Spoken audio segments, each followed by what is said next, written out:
So, hey, how many of you love to hear about all that you're made for? And how many of you feel like maybe you're not doing all that you were designed to do? Anyone feel that way?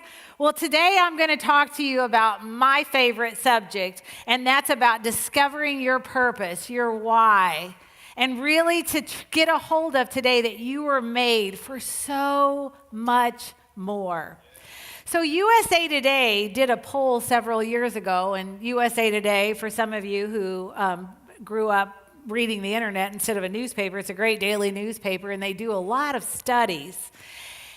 And they poll the world, really, and ask them, and then they have really cool graphics in the bottom corner of the front page that you can cut out and use. I love.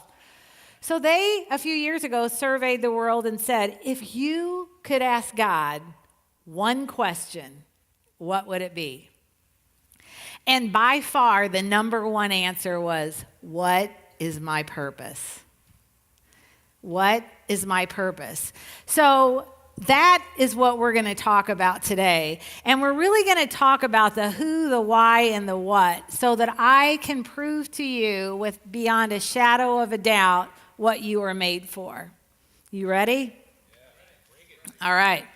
Well, actually, this search has been happening since literally the beginning of time. And conventional wisdom tells us, look inside. If you really want to know your purpose, look inside and, what bubbles you up. And there is something to that, but that's not the foundational piece that often we miss. And we jump right to 2 instead of starting at 1. So the questions are always, who am I really? And why am I here? And what's my purpose? So there was a philosophy professor at Northwestern University in Chicago, which let me just digress for a moment. Philosophy was the only class that I received a C in college, in undergraduate.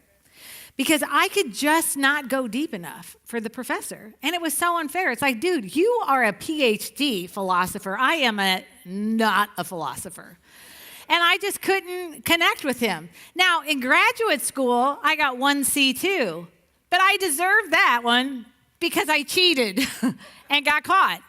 In fact, it was in statistics. Who loves statistics? I knew, Toby, you were going to raise your hand. I knew, Sam, I knew some of you guys were going to raise your hand. It's not for me. I got people to do statistics. There are machines that do statistics.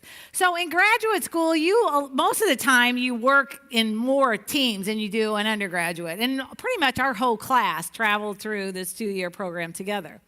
And in statistics, we just stuck together, stuck tight. We did our homework together, and so, whoever was grading our papers obviously could tell, because the edict came down as, don't get work on the final exam together. Do not. We're like, what? Do you understand that I'm A, he's B, she's C? We need the whole alphabet together. Well, we didn't listen, and we worked on it together, and they could tell, so we all flunked the exam, every one of us.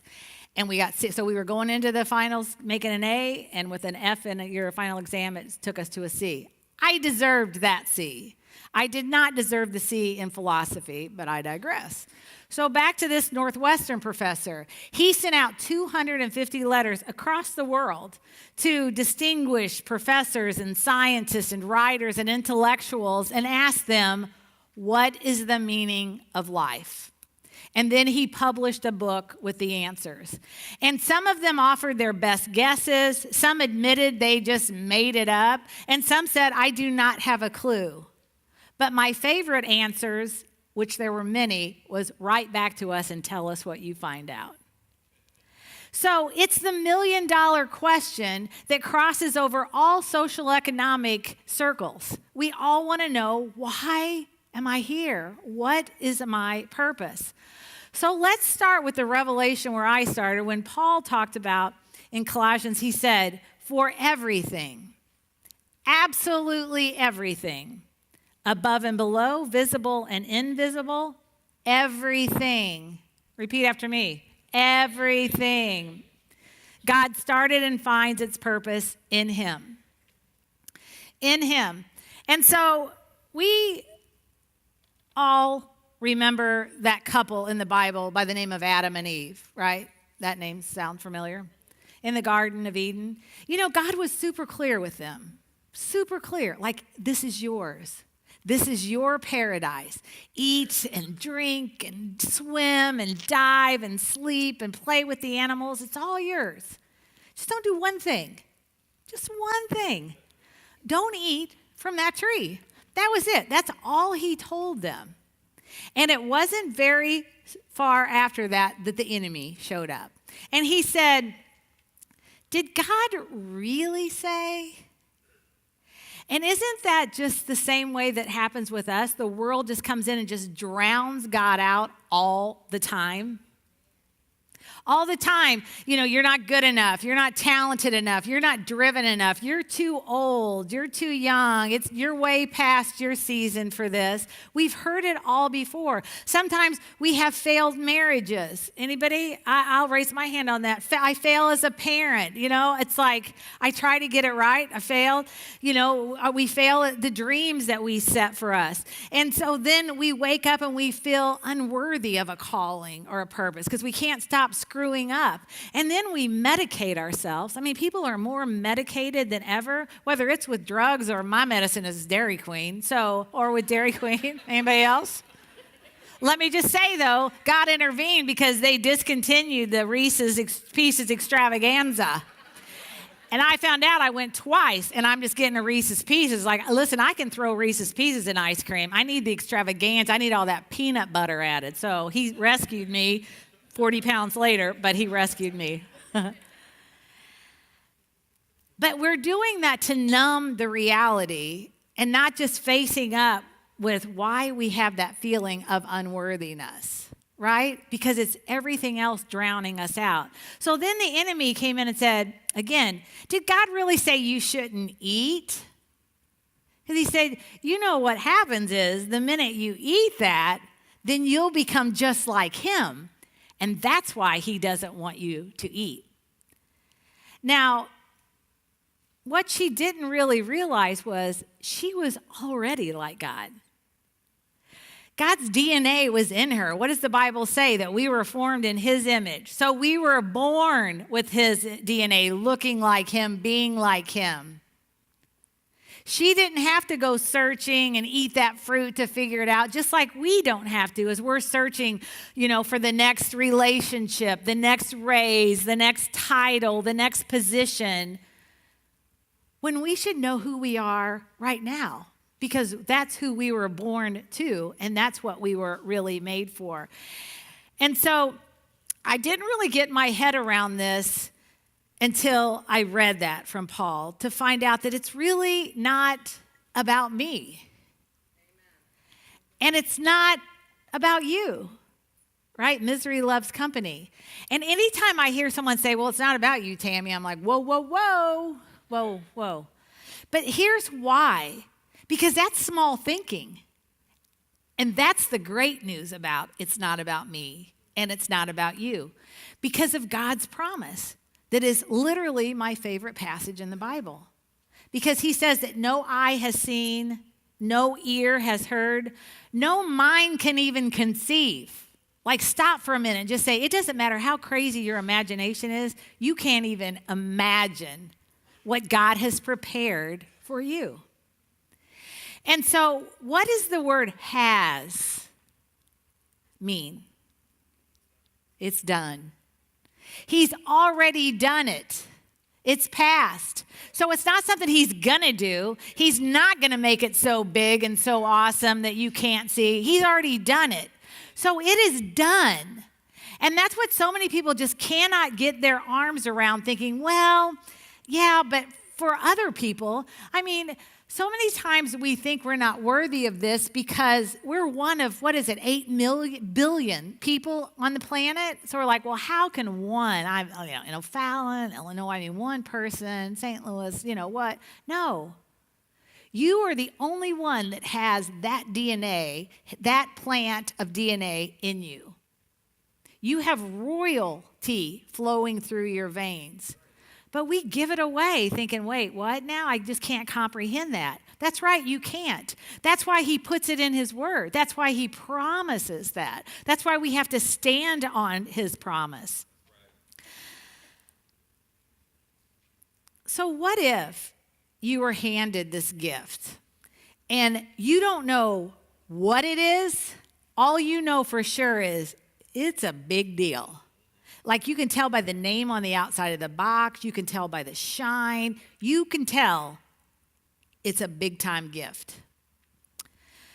If you didn't really know what it was for, wouldn't you just ask the person, like, I appreciate this. I know it's a big deal, but I don't quite understand exactly what it is.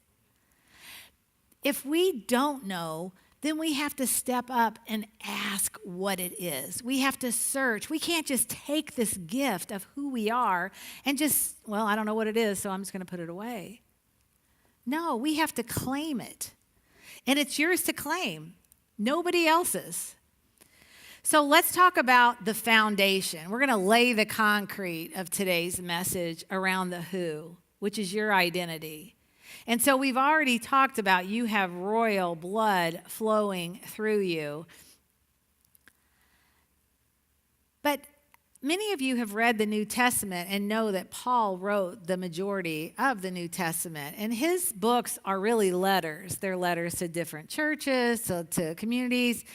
And did you ever realize that he starts every single letter, not with Dear Galatians or Dear Corinthians or Corinth. He starts every single letter, he's with Paul. Isn't that odd if you got a letter from someone and like you got a letter from me and I started out with Tammy? But he knew his identity. And he was reminding everyone that he knew his identity. Now, his calling, which we'll talk about next, was an apostle. So your calling can be something that is completely different than who you are. Because who you are is a daughter or a son of the Most High King.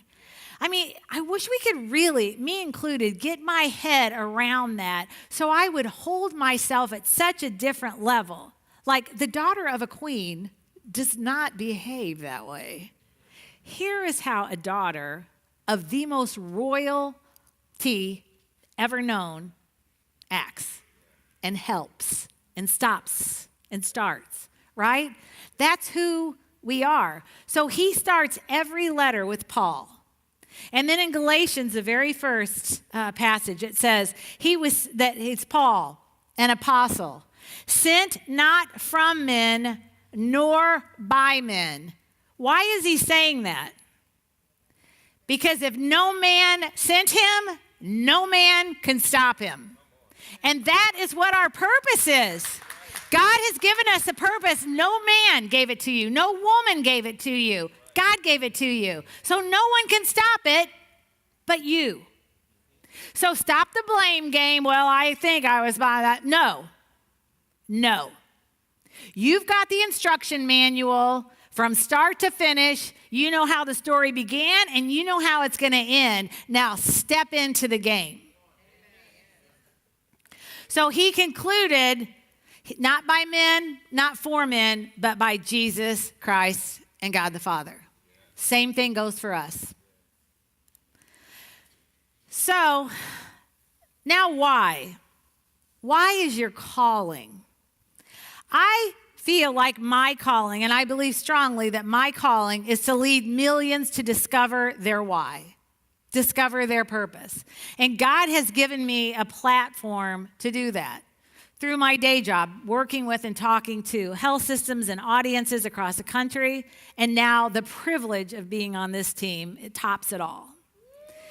That's right. Being a part of this family is the best gift. But when I talk to churches, or church groups, you guys are ready to hear the word, right? So the ground is fertile. I can talk freely about Jesus and God and get in your face. And when I talk to religious affiliated organizations like the Methodist organization or the Presbyterian or the Catholics, HSHS across the street, they're the Catholics. HSHS starts every meeting with a prayer. I love it. It is so cool. So the ground is fertile. So when I talk about anything, I can talk about God. I can use God's name. I can use analogies. I can use some biblical stories. When I talk to secular audiences, I often use biblical stories. I just don't use their names. I'll say this guy once, and maybe I'm talking about Joseph. Maybe I'm talking about Jesus. And later they'll hear that story and like, oh my gosh, that was a Bible story. And even I'll say stuff around my kids, and I'll say, like Tommy said something the other day, repeated it, and I said, well, that's biblical. He said, no, that's Tammy. So people do repeat it, and they don't even know that they're repeating scripture. I love it. It was like music to my ears. So, but there are some audiences that don't take too well to any mention of Jesus. And so literally, if I have seen all of the evaluations, I'm sure I would see this on every one. But for the evaluations that I've seen, I'm blessed to get good evaluations, but there is always a negative comment. Well, the God talk was a little inappropriate. And literally, I will have said God's word one time. I'm like, really? One time is inappropriate. Well, he's talking to you. And I know that by me being brave enough to talk to these audiences that I know I'm going to get marked down on, I know my reward is not here. It's up here. So do not be afraid when you're in a crowd of people that don't know Jesus. At a minimum, at least model the way so they're like, I don't know what it is about him, but something's different, and I want to figure it out. And then that'll draw them in. So it doesn't always have to be our words, and we can be fun. We don't have to be serious. But I don't care. I don't care when I'm doing my calling and I get judged down. And I am very cognizant of not trying to stuff anything down their throats. So we have to be careful because we also want to do it the way God or Jesus would do it, very gentle. But there are some times that we're not as gentle, but just that at least that we're cognizant of that. But it's just so sad how we live in a culture that people want to play limbo, right? How low can we go? When we serve a God of how high can he take us? We serve a God of elevation. So when we start going down, when we start playing the limbo game, that's a choice you made. You know what? That is a trap you fell in.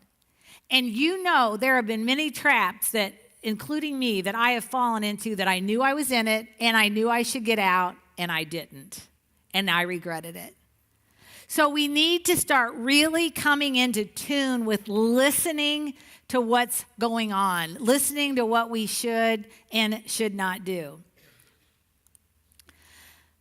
So I love this in Jeremiah, and often this passage of scripture is quoted. It says, for I know the plans I have for you, plans to prosper you and not harm you, plans to give you hope and a future. So maybe some of us need to just really hang on to this, to know. I literally could have made this message go all day and night because there are so many promises that are so relevant to this message that if you just read in there and study or Google, scriptures that will motivate me to do more, to be better. I mean, you will find so many scriptures. But I didn't believe this for a very, very long time. I thought it was all up to me. All I wanted to do was make money, get degrees, get advancements, higher titles, faster, better cars with better symbols on them. That's what drove me. I was wasting my calling, and God kept giving me opportunity after opportunity, and I just missed it because it was all about me, thinking, the higher I got, the more people would listen to me. That's not at all what happened. So 40 years ago, to this day, I graduated from high school. And through high school, what I wanted to be was the class president, but I was only the vice president. Because I didn't have the courage, nor did I think I could beat the president, the incumbent. And the only reason, I promise you, that I wanted to be president of my class is because of the one thing they got to do, and that was to give the commencement speech at graduation.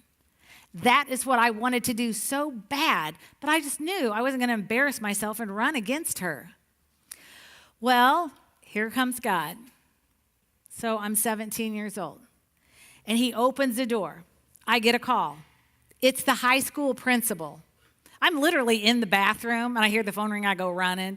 He's like, Tammy, this is Mr. Connors. I'm like, yeah, it is. What's up? Yeah, yep.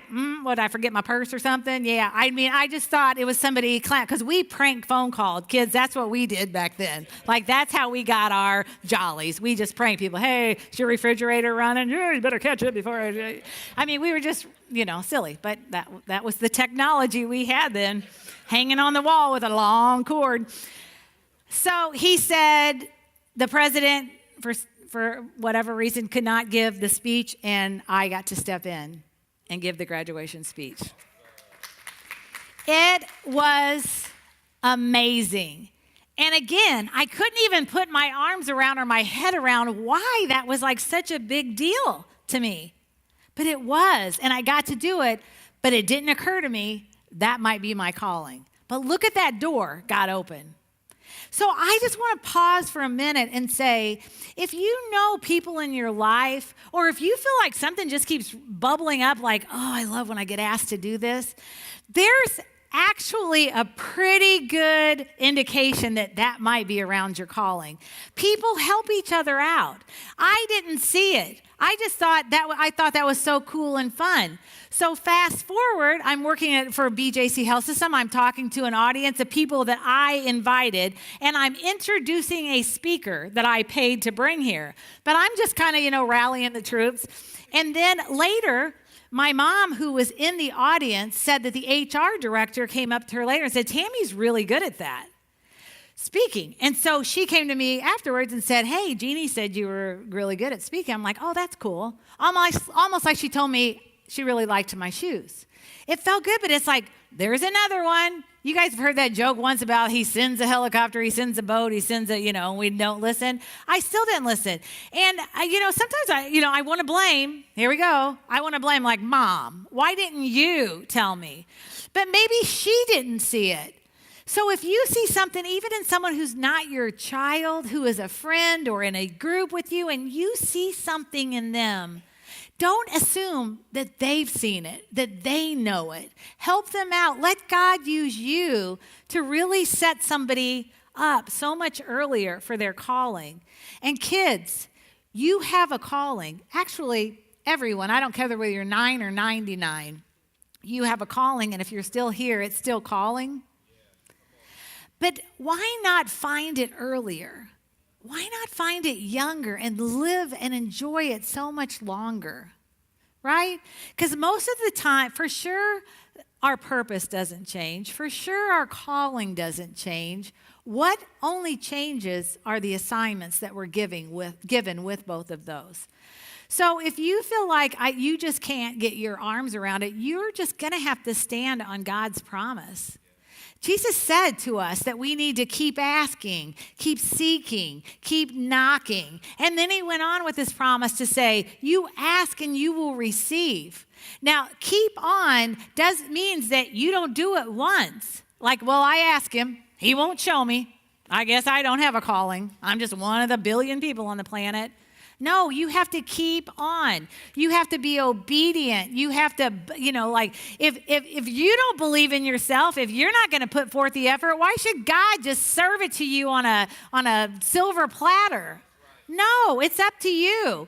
And then he says, seek and you will find, knock and the door will be open. There it is. What else do you need? So see another almost A to Z promise that you could mic drop right after that. So we've talked about the who, your identity, our identity. We've talked about the why, that we all have a calling and it's in us and you can feel it bubbling, or the things that you just love and just don't feel like you're, worthy. But let's wrap it up with the last one. And that's the what. What is our assignment?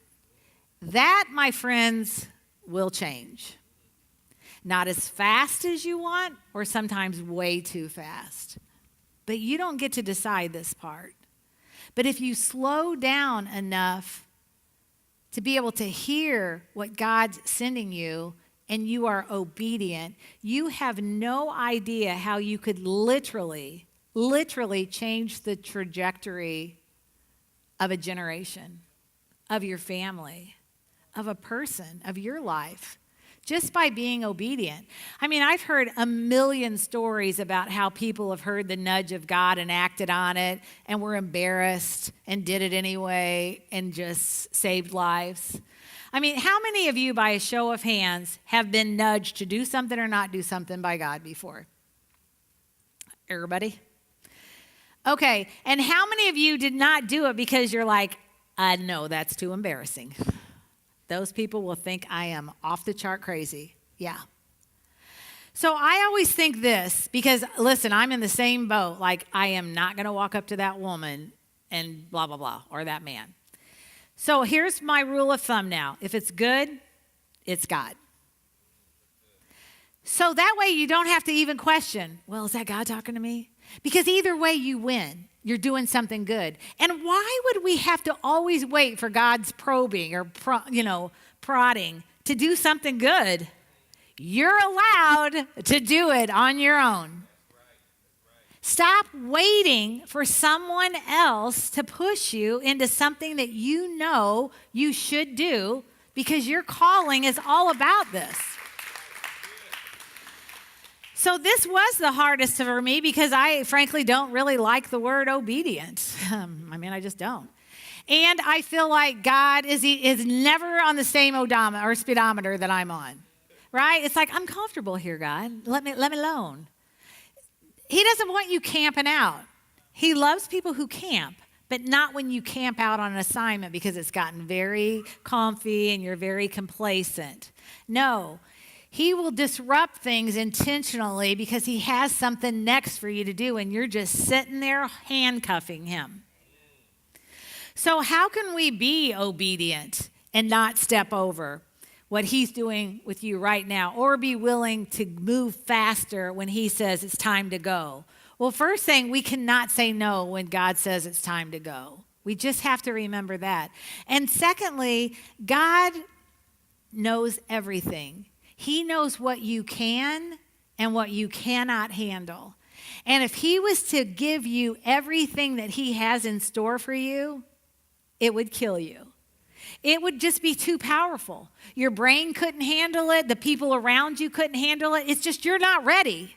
It's like putting a 2-year-old behind a NASCAR and pressing the gas pedal. It's not time, but it's coming as long as you keep accepting the mission and the assignment. It's there. So don't reach over your assignment.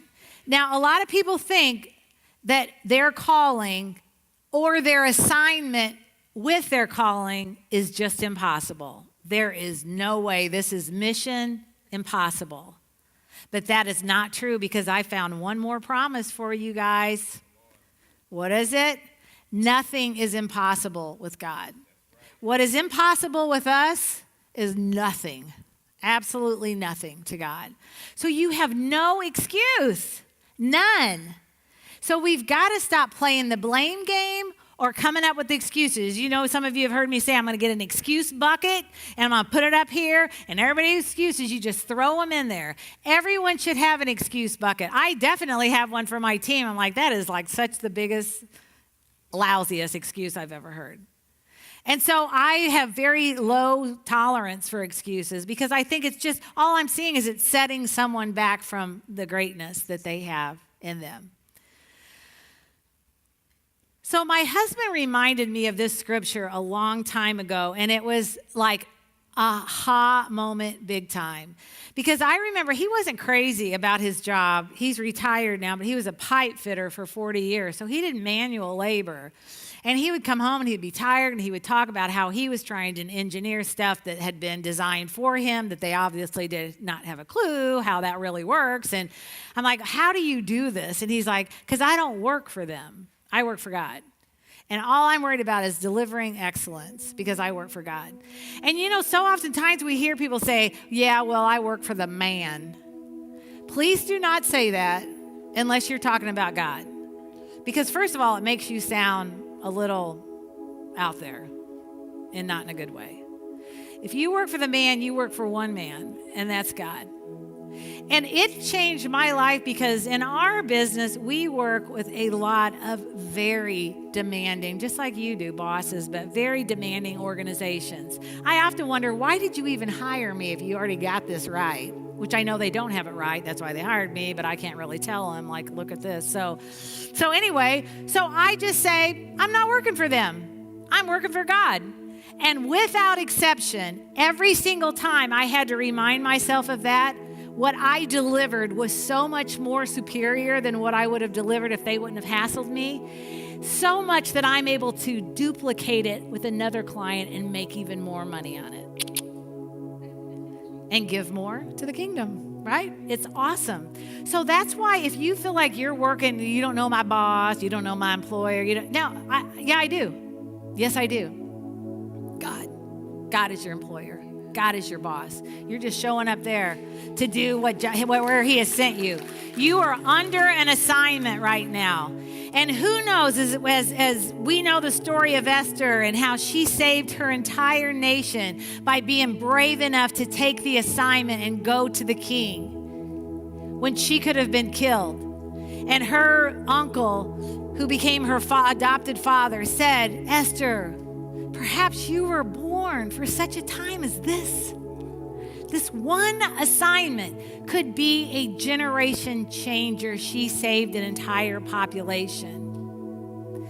So what assignment are you going to take? What are you going to listen to? So if you follow these three, you start with your foundation of who you are, what God designed you, what your identity is, that you have his DNA in you. What more do you need to claim your identity as in saying, I am royalty? I mean, I'm the top royalty. Wouldn't we just act so different? I just don't know why we can't get our head around that, me included. Some days, I act like the dumbest dog. I'm like, and I am the daughter of the King of Kings. And then our unique calling. Only you can be you. Stop competing with anyone else. No one else can beat you at you. You're a winner. Hello. And then you've got to listen. You've got to stop the bus and listen for your divine assignments. Listen to those nudges. You know what? They're louder than you think, but we allow things to drown it out. I don't know how many of you have the procrastination or if I have a message to write, man, does my house need to be cleaned? Do my toilets need to be, like everything but working on my message. I'm hungry. I have to go to the bathroom. Why? I have to go to the bathroom. While I'm in the bathroom, my memories are clean. We're just distracted by so much. And all you students, homework. Anybody find yourself suddenly like to clean your room when you have so much homework to do? It's just, we just procrastinate. But let's listen in on what God's trying to say to us. And I often ask audiences, do you feel like your life is going by so fast, like every day you're going like 100 miles an hour? And most audiences raise their hand. And I say, what if? What if you were going 100 miles an hour in the wrong direction? Look at how far away you're getting away from your assignments. You still have your calling, still have your purpose, who you are, but you're getting that far away. Or that you're going so fast through life that you literally run by it. Literally. It was like within your grasp and you ran right by it because you're busy like chasing this and chasing that. Don't chase that. Be who you are. Ignite your calling and listen for your assignments. So I want to close today, and I want to talk to you about a story that actually is about 65, 70 years old. And then it was repurposed again in a New York best time seller called The Chicken and the Egg Story, and the book was called Choices and Illusions. And we've heard different chicken and eagle stories, where you're the chicken and then you're the eagle and then no, you're a third party person listening. But I want you to become the chicken in your mind today. And I want you to imagine that you're the star, actually, of the chicken story. But you're really an eagle. But you've been raised in a chicken house. And your peers that guide you are chickens. They're good chickens, but they too were raised in the coop. You've learned to balk like a chicken. You've learned to dig like a chicken. You've learned to dig that hole and get yourself in it on a hot summer day to stay cool. You've learned to cluck when another chicken lays an egg. You got it down. You have become a good chicken. You've been imprinted. And that's what psychologists call us when we're that influenced by our environment that we become our environment. But one day, this male eagle flies over the chicken coop. And he sees all these chickens out, and his wingspan is so large that he shadows the sun, and the chickens notice. And they look up, and they run because they're afraid of the eagle. The eagle's going to come down and eat them and get them. And as he's flying over, he looks down and he sees there's an eagle in that coop. And he's thinking, what on earth is going on? So he hides and he perches on a tree just so he can watch. He can just kind of watch and see what is going on down there. And finally thinks, I got to go talk to that eagle. I have to find out what is going on. So he figures out a way that he can corner that eagle so he can talk to her. And so he sees his moment, he swoops down, all the chickens run into the coop, and he has her cornered. And he's nose to nose with her. And he's like, what are you doing in this chicken yard? And she says, what do you mean? He goes, you're an eagle. Look at yourself. You're an eagle. You are not a chicken.